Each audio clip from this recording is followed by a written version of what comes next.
খাঁচায় মুরগি পালনের কি সুবিধা সেটা হচ্ছে আজকে বর্ণনা করতেছি। এই যে দেখেন ট্রে সিস্টেম, ট্রেতে বালু দিয়ে দিয়েছি।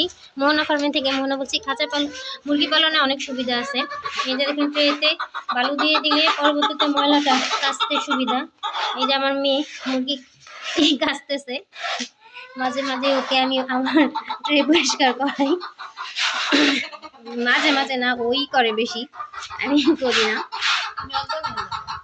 না, এই বালু দিলে কি হয়, এই যে অতি সহজেই ময়লাটা বের করা যায়।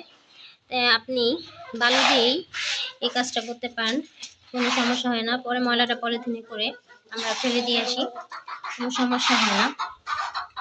আর এতে কি হয়, দুর্গন্ধ কম ছড়ায়। ট্রেতে একদম নিখুঁতভাবে ময়লাটা লেগে থাকে না। পরবর্তীতে সাদা পানি দিয়ে ময়লাটা ধুয়ে ফেললেই এনাফ, আর কিছু লাগতেছে না।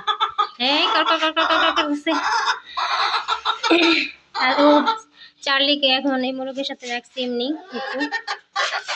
এই হচ্ছে আমার কাঁচা মুরগি পালনের আরেকটা কথা, যে আমি কিভাবে ট্রেতে ময়লা পরিষ্কার করি অথবা কিভাবে ট্রে রাখি সেটা এখানে বলে দিলাম।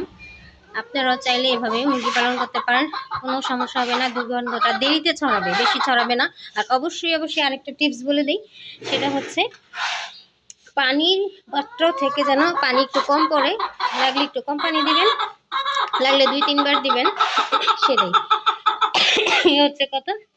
ওকে, নিশ্চয়ই আপনারা বুঝতে পারলেন যে খাঁচা পালনের মুরগি পালনের সুবিধাটা কত দিক থেকে, সেটাই। ওকে, খুদাহাফেজ। সবাই যদি ভালো লেগে থাকে, কোনো যদি উপকার পেয়ে থাকেন, অবশ্যই আমার চ্যানেলটি সাবস্ক্রাইব করে পাশে থাকবেন।